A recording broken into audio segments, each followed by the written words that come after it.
Bonsoir et bienvenue, c'est la seconde de la Cour des Gones. On va revenir évidemment sur la rencontre d'hier soir à Gerland entre l'Olympique Lyonnais et Reims. Une victoire à l'arraché, est-ce que le 11 de départ était justifié? Voici les interrogations que nous allons avoir durant cette émission avec des invités de marque, de choix. On va dire que ce sont des gens qui sont là quasiment tous les soirs maintenant dans cette émission, même si elle est hebdomadaire. Je vous laisse réfléchir chez vous dans votre maison. Razik Brick, olympiqueetlyonnais.com. Bonsoir et bienvenue Razik. Bonsoir Bart, bonsoir à tous. Et le consultant de ce même site, le camarade de Nico Putebois. Salut Bart. Bonsoir Nicolas. Et puis on a la chance, le privilège et l'avantage de recevoir quelqu'un que je ne connais pas, que je n'ai jamais vu de toute ma vie pour vous dire la vérité même. Il s'agit de Sidney Govou. Bonsoir Sidney, bienvenue sur le plateau. Bonsoir. Alors ton nouveau métier Sidney, c'est consultant pour Canal+. Juste avant de faire ton portrait, est-ce que tu as le sentiment que c'est la suite logique de ta vie ou qu'au contraire c'est un petit peu arrivé par hasard, comme un grand nombre de choses d'ailleurs quand on lit un peu ta vie? Du hasard oui et non, c'est quand même une suite logique quand tu es footballeur et que tu n'as pas eu de formation autre que le football. Si tu veux rentrer un peu dans la vie active, j'ai envie de dire, ce que je sais mieux aujourd'hui, c'est de parler de foot. Donc voilà, après bon, on a enchaîné. Je ne sais pas si ça va durer, je ne sais pas où j'irai dans ce métier-là, mais pour l'instant ça me plaît. Alors, consultant. Il reste quand même footballeur. Absolument, puisqu'il joue à C'est Chasselet. important, mais malgré tout. C'est-à-dire que je ne regarde pas tous les matchs de Chasselet. Chasselet, c'est dur à dire d'ailleurs. On va te présenter un camarade de jeu à nous qui a travaillé toute la nuit, il faut le dire, puisqu'il a décidé de faire ton portrait. Il s'agit de Lulu de Villeurbanne. Lulu. Ah, bonsoir Lulu. Bonsoir. Venez jusqu'à moi Lulu avec votre ordinateur portable. Il est moderne Lulu. Hein. Ah bah toujours. On va lui donner ton micro si tu veux bien, Allez, Razik. on lui donne. Pas de tablette Lulu? Non, jamais. Moi vivant, jamais. Très bien. Monsieur Gouvou, non, respect. Bonsoir. Monsieur... C'est Bart, oui, ça tombe bien. Ça dure... Voilà. Monsieur Putebois. Alors, le portrait de Sidney Govou, signé Lulu de Villeurbanne, c'est tout de suite, on y va. Sidney Govou, mais c'est qui, c'est quoi? C'est un lion du 27 juillet qui est né juste après le premier titre de champion de France de Raymond à Strasbourg. Hein, c'est une icône du football français, c'est Cosmos 1999. Parce que tout a commencé à l'Abbé Deschamps en 1999, le 15 janvier. Il rentre à la 80e minute et remplace Serge Blanc. Le match était déjà plié, mais avec le numéro 7 dans le dos, il a pris sa chance. L'Abbé Deschamps, le numéro 7. Bernard Lacombe comme entraîneur, tous les feux étaient ouverts. Il n'y avait que les feux, je vous rassure tout de suite, parce que n'en déplaise à ses potes d'enfance du Puy-en-Velay. Parce que le gamin, il est venu à l'OL en 1993 et pas chez les Verts. Voilà, le vert, c'est pas son truc, c'est une couleur de lentille, vous voyez. Et puis la seule saison où il a joué en vert, c'est quand il est allé se faire voir chez les Grecs, vous voyez. Et bon, il n'est pas resté longtemps, alors de là à donner raison au Bad Guns quand il chante les Stéphanois sont tous... Bon, il y a un pas que je franchirai pas. Attendez, il y a quand même un respect. Voilà, c'est quand même bon, un jaune qui était en jaune avant Jean Moulin, bien sûr. Contre le Bayern de Munich, en 2000-2001, il a torturé Oliver Kahn, bon Dieu, avec 2 missiles dans la lucarne, que l'autre, il en est en dépression depuis. Il a plus de santé, l'Allemand, Bichette. Aïe. Alors, pour tout ce qui est santé, alors ça, nous, on l'appelle Monsieur G+, vous voyez, c'est le contraire de l'autre, Monsieur G-. Vous savez, celui qui coûte un bras et qui joue tout le temps, qui joue de temps en temps plutôt. Le Sidney, lui, forme à l'OL, toujours annoncé en concurrence en début de saison, et finalement, titulaire indiscutable le reste de la saison. C'est un chien, mon Dieu. Il lâche jamais rien. Même blessé, il défie les pronostics des toubibs. 6 mois pour un tendon d'Achille, m'en mettez 4, ça ira bien comme ça, mon Dieu. Sidney Govou, c'est le Highlander du football. C'est un joueur increvable. 480 matchs de championnat, 82 buts, 49 sélections, 10 buts, 2 Coupes du Monde. C'est pas du on m'a dit, ça. Bon. Maintenant, le jeune du Puy-en-Velay, il est consultant sur Canal+, bon, mais il n'y a rien là. Attention. Juste comment il va faire là-bas où ils n'arrêtent pas de nous tailler, de faire la gueule quand on gagne et d'avoir des têtes de ravis comme s'ils étaient dispensés de vaisselle quand on perd. Ici, gamin, t'es tranquille. Tu peux lui dire qu'il aime l'OL. On t'en voudra pas. Sidney Govou, bienvenue dans la Cour des Gones. On vous remercie. Bravo Lulu. Je vous rappelle, si vous découvrez cette émission, évidemment que Lulu va revenir en fin d'émission pour faire la synthèse de cette dernière. Et cette émission est disponible sur le site olympiqueetlyonnais.com. Razik, tu voulais parler? Ah, le micro. Bougez pas.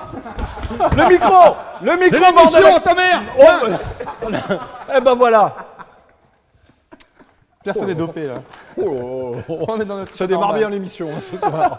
Merci d'être là. En tout cas, on va revenir sur la rencontre d'hier soir à Gerland. Lyon a battu Reims, vous le savez, 2-1, dans des conditions un peu chanceuses, peut-être ou non. On en parlera dans un instant. Simplement, la première question de base, est-ce que le 11 de départ pour vous, messieurs, était un 11 logique? Il y a eu quelques changements quand même. Je sais pas s'il y avait il y avait quand même une certaine continuité. Ils ont quand même joué encore dans un 4-4-2 avec un 10. Donc après, bon, c'était le choix d'enlever style, de mettre Fekir en 10 et de jouer avec Yatara et Alex devant. Mais tu le voyais venir, toi, Sidney, ou pas? Honnêtement, non. Je pensais qu'il allait jouer dans la continuité, même si Steele avait fait un match plutôt moyen à Saint-Etienne, je pensais qu'il allait quand même le remettre. Après, c'est des choix de coach, donc ça c'est discutable, mais il y a une certaine logique quand même. Nico? Ouais, je suis d'accord avec Sidney, il y a une cohérence. Le 4-4-2 en losange, il persiste malgré que l'équipe adverse joue à 5 derrière. Pareil, c'est des choix d'hommes. Après, à tort ou à raison, il essaye, il tente, il essaye de remettre Yatara en selle. Il met Fekir en 10 là où moi je le trouve le meilleur. Donc voilà, c'est des choix de coach, mais c'est plutôt cohérent. Est-ce que c'est sanction pour vous? Je vais m'adresser à Razik pour le coup. Je pense Pour pas des ça. joueurs comme NJ par exemple Non, je pense pas que ce soit sanction. Après, c'est vrai que moi, concernant Steve Malbranck, il n'a pas été bon, je l'ai dit, on l'a dit ici, etc. Mais il n'a pas été bon dans ce rôle de numéro 10. Et moi, je pensais que Steele allait quand même être titularisé, mais en 8 en fait.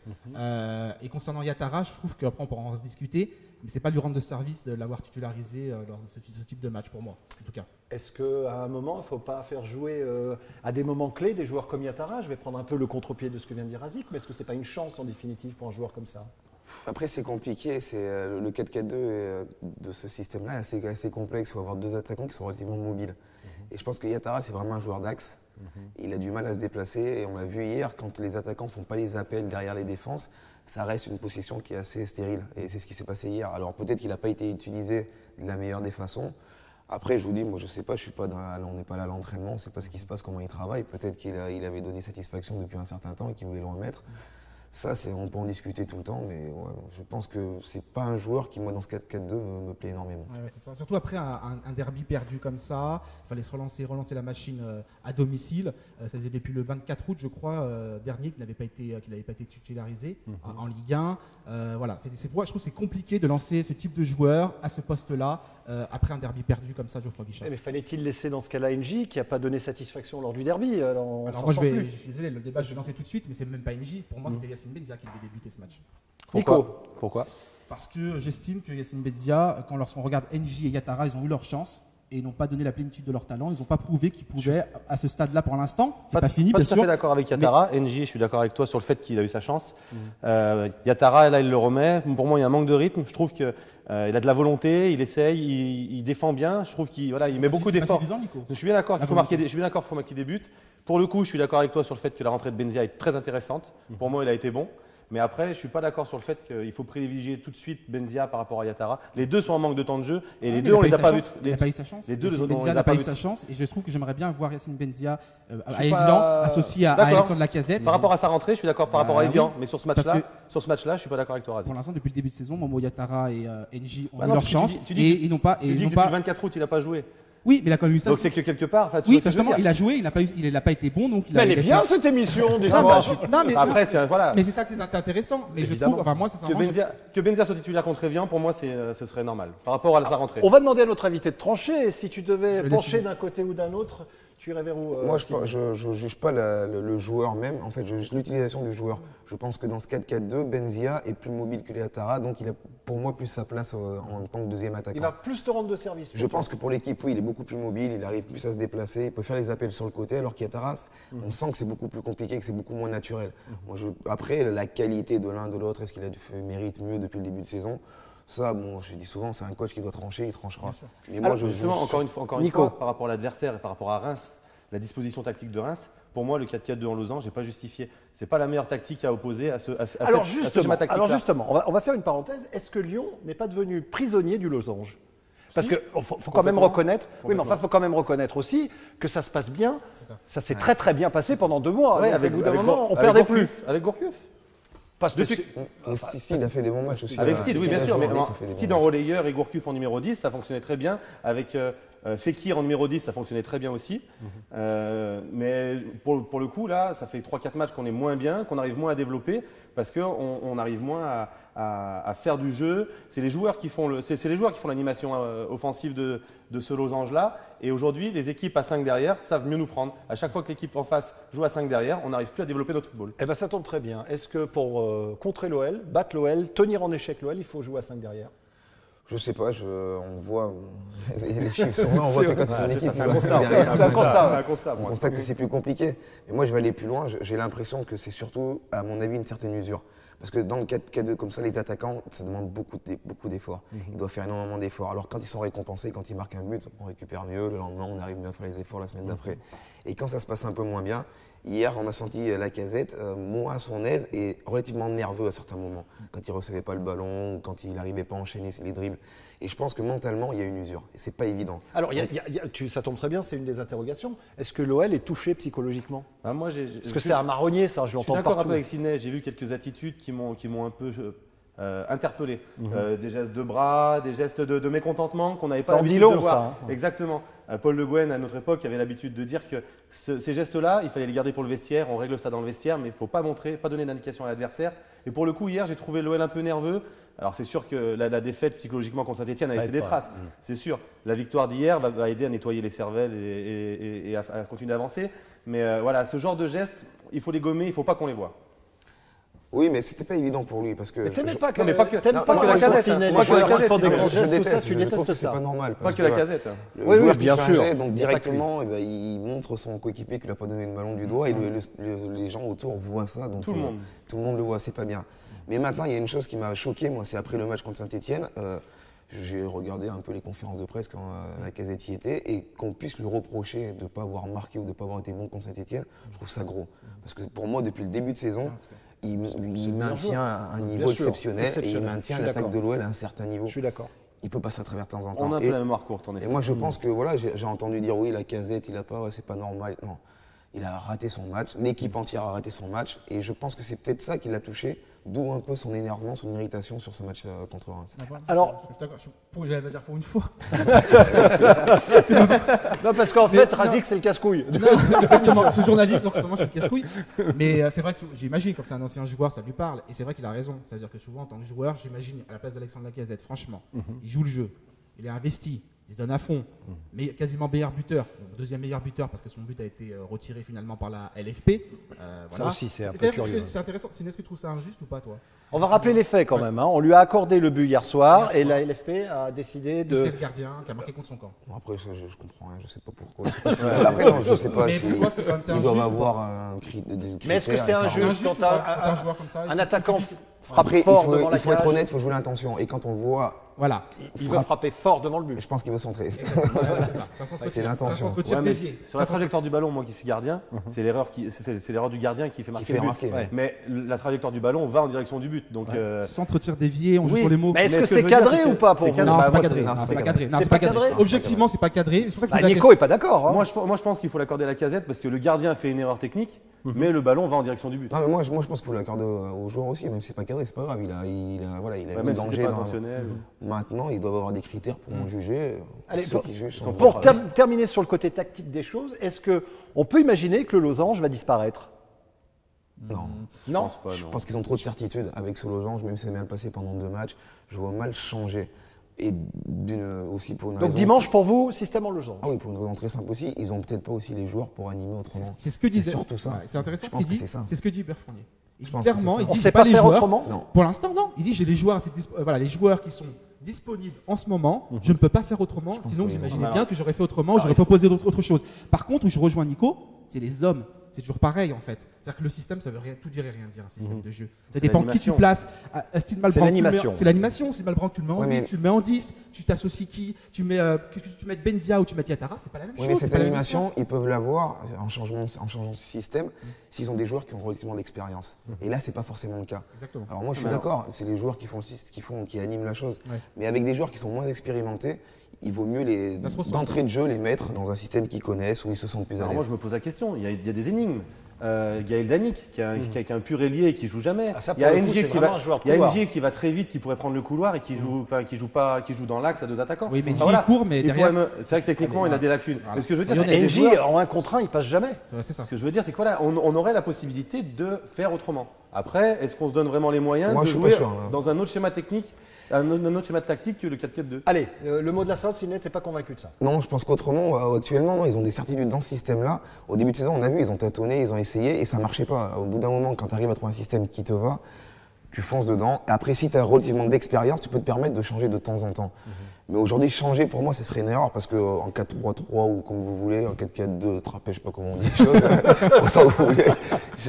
En Je polygone doré. je pense qu'ils n'ont pas les joueurs pour jouer autrement. Offensivement, je pense que c'est assez limité. Alors, est-ce que c'est une victoire? On va essayer d'éclaircir un petit peu ce débat, parce que là, on a été assez dur avec l'Olympique Lyonnais en expliquant que telle et telle chose n'allait pas.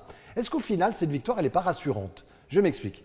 On n'a pas fait un bon match hier soir, un partout à quelques secondes de la fin, et on arrive quand même à gagner. Est-ce qu'on ne peut pas prendre ça du bon côté, j'allais dire, et se dire que finalement, ce brin de chance, etc., est signe d'une équipe qui n'a pas lâché, même si on n'a pas été très fort, encore une J'ai fois? tendance à dire que généralement, c'est les bonnes équipes qui gagnent les matchs en étant mauvais. Là, pour le coup, l'OL n'a pas été bon en première mi-temps. Et en deuxième mi-temps, ils se sont donné les moyens de provoquer cette réussite. Parce qu'on a eu quelques occasions. Ça n'a pas été fluide dans le jeu. Ça a été poussif, c'est sûr. Il manquait de sérénité. Enfin, voilà, il manquait vraiment de confiance. Mais pour le coup, ils ont été cherchés. Ils ont provoqué jusqu'à la fin. On s'est procuré quelques occasions. Ferry et Yattara ont été très maladroits. Après, on a provoqué ce brin de réussite avec le but un peu chanceux de la Casette. Pour moi, ça reste positif quand même. Et comme je dis, mentalement et psychologiquement, ça va les aider à laver la défaillance de dimanche soir. Sidney, est-ce que tu pourrais dire au contraire que gagner dans ces conditions, les joueurs dans le vestiaire se rendent bien compte qu'à un moment, ils n'ont pas été très très efficaces et que ça ne va pas changer grand-chose? Ou est-ce que tu vas suivre le camarade je suis entièrement d'accord avec Nico. Il y a des matchs où tu n'es pas bien et quand tu les gagnes, tu te dis bah tant mieux, on oubliera, comme j'en ai parlé hier avec le président que j'ai la chance de croiser. Vous connaissez le président Aulas vous-même? Un tout petit peu. Ça va être un fidèle cette émission, j'en suis sûr. Et Parce qu'il regarde tout ce qui concerne l'OL. on en a parlé en disant que voilà, l'année dernière, ils ont eu des matchs, contre Reims d'ailleurs, où ils prennent le but à la fin, contré, ça lobe. Et c'est des matchs où à la fin de saison, s'ils font un bon parcours en championnat, finissent 3e, ce que je leur souhaite, on oubliera. On oubliera. Alors moi, je mettrais un Ça petit soude le bémol. collectif. Bart, je mettrais un petit bémol, et c'est pas pour faire la transition. Ça dépend aussi de ce qu'ils vont faire dimanche à Evian, On va en de ce parler qu'ils vont dans un faire à instant. l'extérieur en fait. Parce que c'est à l'extérieur que l'OL doit confirmer surtout. Alors, voilà, tu m'as tendu Pas la perche. confirmé, pas confirmé. Qui doit justement Démarrer. montrer qu'ils sont meilleurs. Bah oui, parce que- Confirmer que c'était une victoire. Ok, d'accord. Dans ce Voilà. sens-là, je te rejoins, Razik. Parce que bon, on l'a noté, le bilan de l'Olympique Lyonnais à l'extérieur est pas bon, voilà, clairement. On se déplace Une à victoire à Nice. On se déplace à Evian, ta gueule. On se déplace à Evian dimanche, c'est pas un cadeau, hein, franchement, parce que Evian, en cas de victoire, vont se remettre vraiment en selle. Hein, pour eux, ça peut Et être puis c'est pas facile, quelque Evian. chose. Et c'est pas facile, on n'a pas des bonnes stats là-bas. Est-ce qu'on peut dire que ce match est un peu plus important que ce qu'on pourrait imaginer? Parce que franchement, Evian Olympique Lyonnais, ça paraît pas être l'affiche du siècle quand même. Après, bon, pour avoir joué là-bas, il faut savoir une chose, c'est que pour eux, c'est un derby, déjà. Et que je pense que les Lyonnais ne se rendent pas compte que pour eux, ils vont jouer un derby. C'est intéressant ce que tu dis. Ah, c'est vrai, parce que j'ai joué là-bas, le discours d'avant, pour eux, c'était un derby. Il y avait Saint-Etienne et Lyon. Donc ça va taper un peu. Et pour la majorité des Évianais ou des joueurs d'Évian, le prestige de jouer contre l'OL, il est énorme. Après, il y a d'autres critères qui vont jouer à 14h. C'est jamais évident. Et en plus, à Évian, où c'est un stade où les tribunes sont très loin, tu arrives 14h, tu peux être un peu endormi. Il faut faire S'il y a attention. une petite odeur de merguez dans le bus, on tape ça. Parce que Sidney, Le fromage, c'était du fromage. non, quand il passe avec le bus pour aller ça. à Gerland, Je commande. il entend ça sent les merguez. Et il me dit, ça me donne faim. Ce qui est logique. Non, mais c'est assez rigolo quand même. Oui, c'est assez logique aussi. Est-ce qu'il est piège ce match? Alors c'est un truc qu'on entend avec tous les journalistes et animateurs, mais est-ce Non, que mais vraiment il ça pue? Il a raison, Sidney. Dans la préparation, jouer à 14h, déjà, c'est pas la même préparation que d'habitude. On mange beaucoup plus tôt, on mange pas aux horaires où on a l'habitude. Il n'y a pas de sieste. Enfin voilà, c'est vraiment différent en termes de préparation. Et après, voilà, c'est ça, le contexte est différent. Le stade d'Annecy est compliqué. Evian est sur une bonne passe, donc du coup, ils vont vouloir confirmer à domicile leur bonne situation du moment. Et puis, comme il dit, moi je ne savais pas, mais oui, en effet, si eux ils prennent ça pour un derby, ouais. forcément, il va falloir mettre d'autres ingrédients qu'on a mis pour l'ancien derby, quoi. Si vous, Razik, pardonne-moi. Non, c'est vrai que je suis d'accord avec mes deux collègues, en sachant que... Il te déteste. C'est une horreur. Non, mais en sachant qu'en plus que c'est vraiment intriguant, je trouve, cette manière de jouer de l'Olympique Lyonnais à l'extérieur. En fait, j'ai du mal à comprendre. J'ai vraiment du mal à comprendre comment, lorsqu'on est l'Olympique Lyonnais, justement, qu'on vise le podium, et qu'on ne soit pas capable comme ça au moins de produire du jeu et de s'imposer à l'extérieur. Oui, mais enfin, après, je vais défendre l'OL. Si tu regardes le bilan, je regarde Lyon 3e du classement. Oui, Donc mais si ça continue comme ça jusqu'à la fin, on est bien. Mais comme disait Christophe Jallet, si l'OL souhaite rester 3e du classement à la fin du championnat, il va falloir gagner à l'extérieur. Ouais, et j'arrive pas à comprendre, parce que des fois on peut comprendre, etc. Mais c'est pas de l'envie. Racine, tu vas nous le dire, les joueurs ils ont envie forcément Non, de mais gagner à l'extérieur. je pense tout simplement, c'est que leur style de jeu arrive à un moment donné est bridé. C'est-à-dire que d'avoir la possession, c'est bien. Mais quand tu joues à l'extérieur, tu peux avoir la possession et les équipes adverses, elles le savent au bout d'un moment. Quand tu es à Gerland, tu arrives à la possession, tu domines, tu accules ton adversaire, tu mets des coups, au bout d'un moment, tu marques. À l'extérieur, tu as le ballon, les adversaires ils disent bon, on va leur laisser le ballon, on va jouer à l'inverse, on va les contrer. Et ça, c'est très... Je vais amener de l'eau à ton moulin, 61% de possession de balles à Geoffroy Guichard. Voilà, Résultat des courses, 3-0. Moi, je suis contre ce jeu de possession. Après, voilà, ça dépend des équipes. Moi, je suis contre. Clairement, je suis contre. Parce que Barcelone a montré l'exemple. Mais Barcelone, c'était Barcelone. C'est unique au monde. Allez, dernière interrogation avant de retrouver notre camarade Lulu de Villeurbanne qui nous fera la synthèse de cette émission. Est-ce qu'on peut expliquer ce coup de mou de l'Olympique Lyonnais? Est-ce qu'il y a une explication? Parce qu'il faut reconnaître qu'à Bastia, ce n'est pas bien. On a fait 0-0, mais on n'a pas fait un grand match. Le derby, on n'en parle plus. Hier soir, c'est à l'arraché. On a gagné, mais enfin, on est moins en forme. Ça marche par cycle. On a eu un bon cycle de 10 matchs. Il ne faut pas oublier aussi qu'on est sur 7 victoires d'affilée à domicile. Donc, on est quand même dans une bonne dynamique malgré tout. On a un coup de moins bien. Il y a encore 2-3 blessés. Ils vont revenir. Ils vont insuffler une dynamique d'entraînement. Enfin voilà. Oui. La saison, c'est jamais un long fleuve tranquille où on est toujours en évolution constante, où on monte. Il y a un moment donné où on est un peu dans le creux de la vague. On y est certainement. Il va y avoir le contre-coup. On va redémarrer. Il va falloir peut-être serrer les fesses jusqu'à la fin décembre pour la trêve, qu'elle fasse du bien et reposer tout le monde. Mais voilà, je pense que...